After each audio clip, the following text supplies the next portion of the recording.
never tell me nothing. Well, I'll tell you this.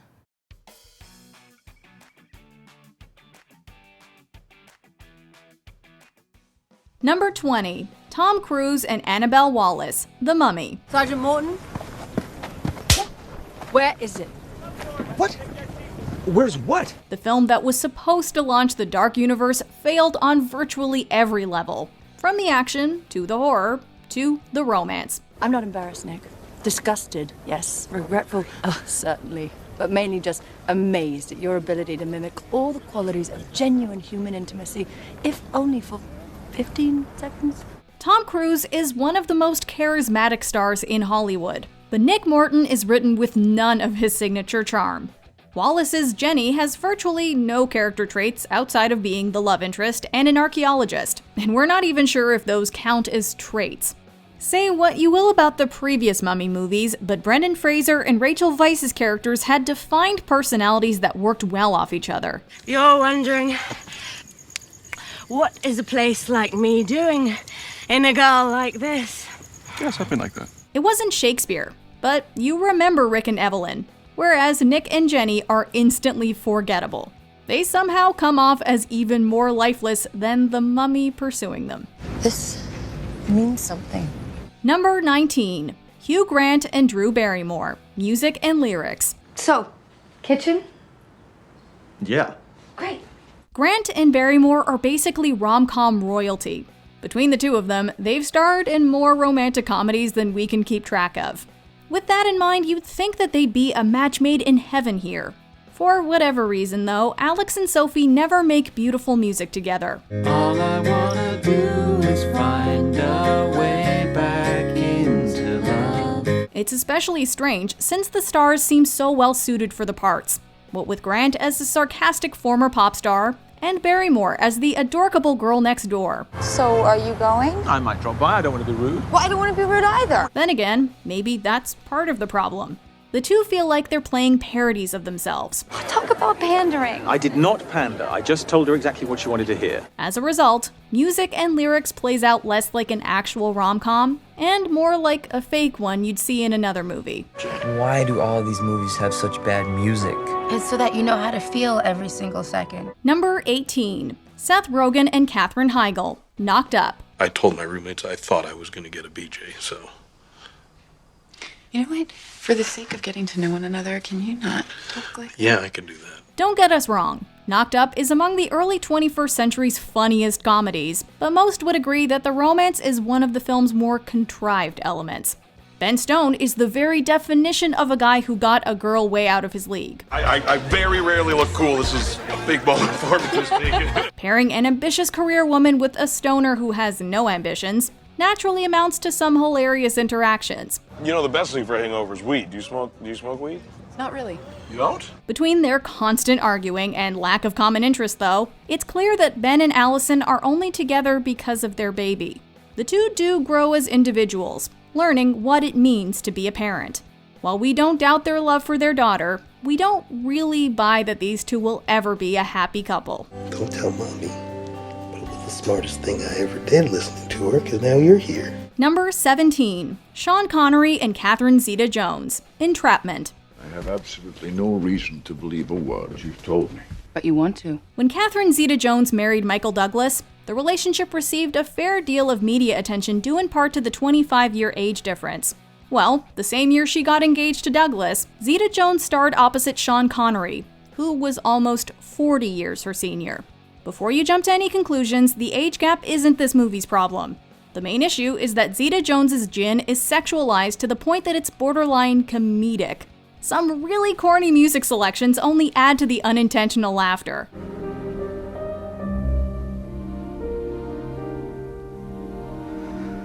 Connery, meanwhile, feels like he's played this role in a dozen better movies. It doesn't help that the two are entrapped in a ridiculous plot, which, according to the Rotten Tomatoes consensus, quote, weighs down any potential chemistry between the movie's leads. The crown jewels or something? Oh, come on, too easy. Number 16. Ben Affleck, Kate Beckinsale, and Josh Hartnett, Pearl Harbor. Oh boy, now you're really breaking my heart. If you hadn't gone, none of this would have happened. Hey, remember that movie with DiCaprio, Winslet, and the sinking ship that made like $2 billion? Flying! Let's try to do that again. Except this time with Affleck, Beckinsale, and Pearl Harbor. Ma'am, I know how this looks. Oh, and let's throw another heartthrob in there so we can have a soap opera love triangle. So it's my turn now? No, you'll wait your turn. Yes, ma'am. This movie's attempts to recapture the success of Titanic couldn't be more apparent, but Pearl Harbor doesn't understand what made that Best Picture winner work. Actually, you know what? This is better. Yeah, it is. What can you tell us about Jack and Rose? Well, Jack is an optimistic dreamer overflowing with passion. Rose is a repressed aristocrat with a wild side eager to break free. Now what can you tell us about Rafe, Evelyn, and Danny? I don't know. Yeah, we're drawing 3 blanks too. Number 15. Jennifer Lopez and Ralph Fiennes, Made in Manhattan. If you can get past the inevitable liar revealed plot point, a maid posing as a socialite who falls for a senatorial candidate isn't a bad setup for a romantic comedy. Our issue boils down to the casting. I don't have a husband. Well, I insist then. Come with us, if you're free. While Lopez and Fiennes are talented actors, we don't entirely buy them in these roles. Before she even puts on the Dolce & Gabbana coat, quote-unquote ugly duckling Marissa is already the most stunning person in the hotel because, well, she's played by Jennifer Lopez. Come on, feel how the other half feels. As for Fiennes, we think he's better suited to play a rom-com villain rather than the romantic lead. Who's kidding who here? You think you would have taken a second look at me if you knew I was the maid? Put these two together, and they have about as much chemistry as Ramona Vega and Lord Voldemort. Actually, we totally pay to see that movie.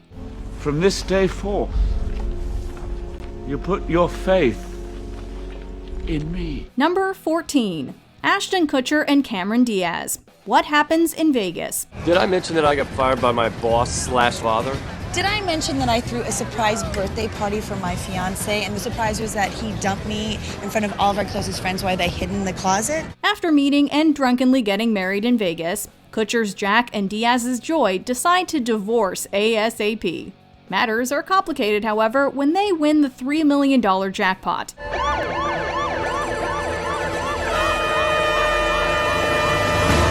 Although they could easily split the money and live comfortably for the rest of their lives, Jack and Joy are unfortunately the worst people in the world. I don't like you. I don't like any of you. The newlyweds go to court, and through a ludicrous ruling, they're forced to stay together for 6 months to learn the value of marriage. Rather than wait it out, these two continually find new ways to make each other miserable. That is, until the final act when they develop feelings for one another. Why? Because it's time for the movie to end. They live richly ever after, and nothing is learned. I do want to be married to you again. Number 13. Mark Wahlberg and Zooey Deschanel, The Happening. M. Night Shyamalan isn't particularly known for having a knack for demonstrating how couples interact or how human beings talk. Come on, buddy. Take an interest in science. Thus, Mark Wahlberg and Zooey Deschanel have even less personality than the killer plants in The Happening. If we're gonna die, I want you to know something. I was in a pharmacy a while ago. There was a really good-looking pharmacist behind the counter. Really good-looking. Their relationship is supposedly intended to be the film's emotional core. However, they're so deadpan and lifeless that nobody cares if these individuals overcome this epidemic or sort out their marital problems. It would have made more sense if it turned out they were pod people all along. Would have been a better twist, too. Elliot. Yeah. It's just making sure you're there. Number 12. Leonardo DiCaprio and Cameron Diaz, Gangs of New York. Martin Scorsese is great at depicting complex relationships between dysfunctional people, but sweeping romance hasn't exactly proven to be his strongest suit. Quite a pair of conversationists, aren't you? The love story is pretty tacked on in Gangs of New York, with DiCaprio's Amsterdam and Diaz's Jenny failing to light up the screen together. Their chemistry is at soap opera levels, which you could argue is in the tradition of other Hollywood epics. Unlike Titanic, though, the romance here simply never feels genuine. This is what I wanted to show you. This is where we're gonna go as soon as you get well. It doesn't help that Diaz seems miscast in her role altogether, although she does give it her best shot. This'll all be finished tomorrow. No, it won't. Number 11. Johnny Depp and Angelina Jolie, The Tourist. At one point in time, Angelina Jolie and Johnny Depp were two of the most respected, talented, and appealing movie stars in the world. Would you like to have dinner? Women don't like questions. So how was it possible that they had zero chemistry in The Tourist? Well, this entire movie is actually kind of the definition of shallowness. The production values look attractive on the outside, and of course the leads look attractive on the outside. But the film has no heart, no emotion, or humanity on the inside. I am sorry I got you involved in all this. Why are you involved in all this? It just goes to show that appearances can be deceiving, even when great talent is involved. $20 million worth of plastic surgery. And that's the face you choose. Do you not like it? It'll do. Number 10. Jennifer Aniston and Gerard Butler, The Bounty Hunter. Did you really think I was gonna stay there the whole time? The Bounty Hunter is further proof that action romantic comedies rarely satisfy any demographic. Butler plays Milo, who's tasked with bringing in his ex-wife Nicole, played by Aniston. You are a bounty hunter? Yep. As much as it pains me to say this, and it really does, I gotta take you to jail. We can see why their marriage didn't last. Milo is insensitive, immature, and has serious anger issues. Nicole is a nagging stereotype who only cares about her job. What we don't understand is why these two would ever get back together. Spending the entire movie bickering and even getting physically violent, the two continually prove why they shouldn't be together. Even after everything, Milo still turns Nicole in and she still wants to be with him. Yet, we're supposed to believe that this is true love just because they play a catchy pop song over the credits. Don't be mad, babe. Because we're never gonna get this marriage thing going again if you come into it with a lot of anger and resentment. Number 9. Dane Cook and Jessica Alba, Good Luck, Chuck. I'm just not emotionally available at this time. I'm okay with that. I'm looking for more of a physical relationship anyway. In the 2000s, she was known more for her looks than her acting skills, while he was more of a love him or hate him comedian. 2007 saw Jessica Alba and Dane Cook partner for Good Luck, Chuck, where every woman who sleeps with Cook's Chuck finds her true love immediately afterwards, and Alba's the girl he hopes will break the curse. I know 3 women you've gone out with, and I'm just not into dating as a sport. But we find it hard to believe these two even want to be in the same room together, let alone spend the rest of their lives with one another. You can actually see the leads trying to look like they're attracted to each other. A sure sign of sexual compatibility if we've ever seen one. We think Chuck's luck done run out. I need some space. So tonight is no good. I'm very close to changing my phone number. Number 8. Madonna and Adriano Janini, Swept Away. It's not going to rain, madam. Is that a joke? Winning 5 Razzies, including Worst Screen Couple, Swept Away stars Madonna as Amber, a self-absorbed snob who we instantly despise. On a cruise, she repeatedly mistreats Giuseppe, a deckhand played by Adriano Janini. The tables are turned when the two are stranded on a deserted island, as Giuseppe reduces Amber to his submissive servant. There are some things in life that can't be bought. And this fish is one of them. Despite Giuseppe's cruel behavior, Amber finds herself falling for him, which feels like a red flag for Stockholm Syndrome. Amber doesn't even want to leave the island when there's an opportunity to be rescued. Please, I beg of you, let's stay. I love you. In the end, however, Amber returns to her wealthy husband, leaving Giuseppe heartbroken. We think this is supposed to be a tragic ending, but these characters were so toxic together that it's honestly the happiest resolution possible.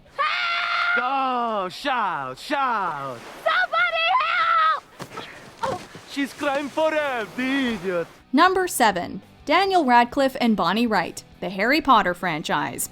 Fans often debate what the Harry Potter movies got right and wrong, but pretty much everyone sees eye to eye when it comes to Harry and Ginny's relationship. Hello.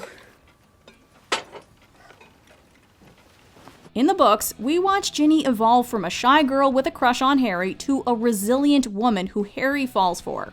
The movies drop the ball with Ginny's development, essentially turning her into a glorified extra. Unless you've read the books, Harry's blossoming attraction towards her in The Half-Blood Prince comes off as completely random. I can stay hidden up here too if you like. Maybe it was the casting, maybe it was the writing, or maybe it was the direction. All we know is that they had several movies to build this relationship up, and the magic never materialized. Maybe that's the best reason to have it. Because of everything that's going on.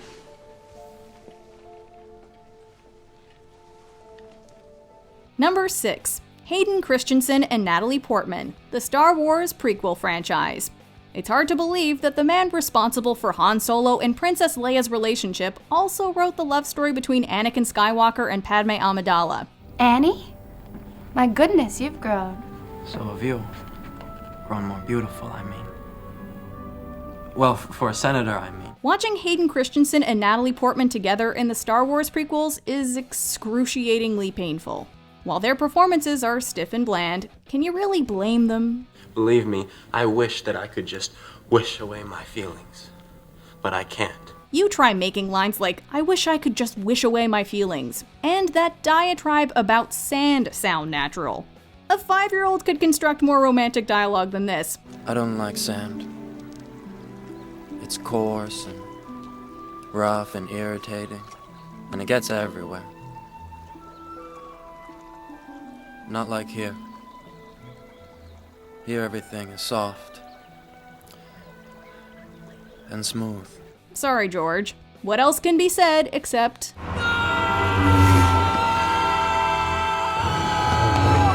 Number 5. Will Ferrell and Nicole Kidman, Bewitched. I'm a witch, Darren, a real house-haunting, broomstick-flying, cauldron-stirring witch. The 2005 film version of Bewitched was dead on arrival because it has no idea what it wants to be. Is it a satire, remake, or an homage to the classic 60s comedy series? Since the film can't make up its mind, Kidman and Ferrell have little chance at creating three-dimensional characters. In the end, she just comes off as a naive, inconsistently written airhead, and he comes off as an egotistical, childish jerk. I don't know what the problems, I can't even think of them right now, but the only problems you care about are your own! No wonder the audience doesn't like this show! Their forced relationship makes no sense, but neither do any of the other motivations in this film. The most impressive magic in the movie may have been when they made their chemistry disappear. You think I'm nuts, don't you? Of course not. I know plenty of women who carry around collapsible broomsticks. Number 4. Justin Guarini and Kelly Clarkson, From Justin to Kelly. So Justin, do you spend a lot of time in the girls' room? You know, I just needed to make a quick escape. Me too. It's total insanity out there. There's even one guy passing out whipped cream bikini contest flyers. In the early 2000s, American Idol dominated the planet. It turned Kelly Clarkson into an overnight sensation, and runner-up Justin Guarini into an overnight flavor of the month. As a means to cash in, we got the shamelessly gimmicky rom-com From Justin to Kelly. Set during spring break, the movie plays like a musical fanfic written by a shipper trying to push Clarkson and Guarini together. Well, good night. Good night. As a result, the stars just look embarrassed to be there and prepared to fire their agents. We'd rather see a buddy picture starring William Hung and Sanjaya. So you promise you'll come out to Texas? Even if I have to take a hovercraft to get there, baby. Number 3. Ben Affleck and Jennifer Lopez, Gigli. I gotta tell you, I'm not up for this dumb deal. I say we don't do it. Remember when Bennifer 1.0 was the ultimate celebrity super couple? Ben and Jen may have been on the set of Gigli, but this infamously horrendous picture set both their acting careers back a decade. And it probably didn't help their off-screen relationship in the long run either. With Affleck playing a macho meathead and Lopez playing a lesbian, it's completely inconceivable that these characters would ever fall in love. So, Rochelle, does this mean you decided to hop the fence? The chemistry between the actors doesn't make this contrived relationship any easier to buy, especially when they have to say lines like, "It's turkey time." Huh? Gobble, gobble. Number 2. Jamie Dornan and Dakota Johnson, the 50 Shades of Grey franchise. Why would they say that? Because they know me well. Once again, you can't entirely blame the actors here, as Johnson and Dornan give perfectly solid individual performances in the first 50 Shades of Grey movie, though the same thing can't exactly be said about the sequels.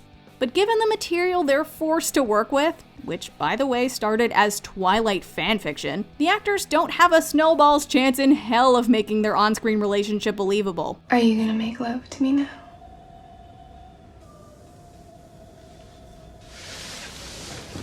Two things.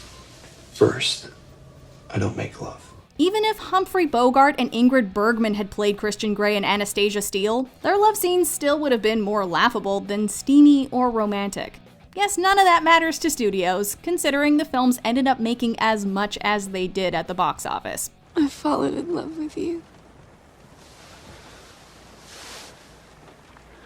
No, Anna, you can't love me. Before we unveil our top pick, here are a few honorable mentions. Christian Bale and Katie Holmes, Batman Begins. Let's get Maggie Gyllenhaal for the sequel. Deep down, you may still be that same great kid you used to be. But it's not who you are underneath.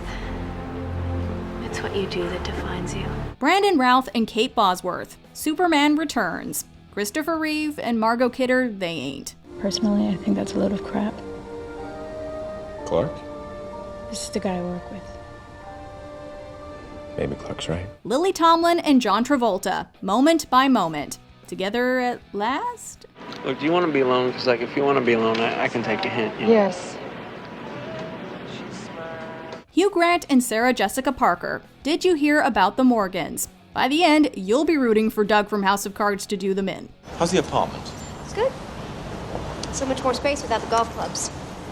How's the hotel? It's nice. It's nice. Number 1. Robert Pattinson, Kristen Stewart, and Taylor Lautner, The Twilight Saga. It's no shocker that one of the most poorly written romance novels of all time would inspire one of the worst cinematic love triangles ever.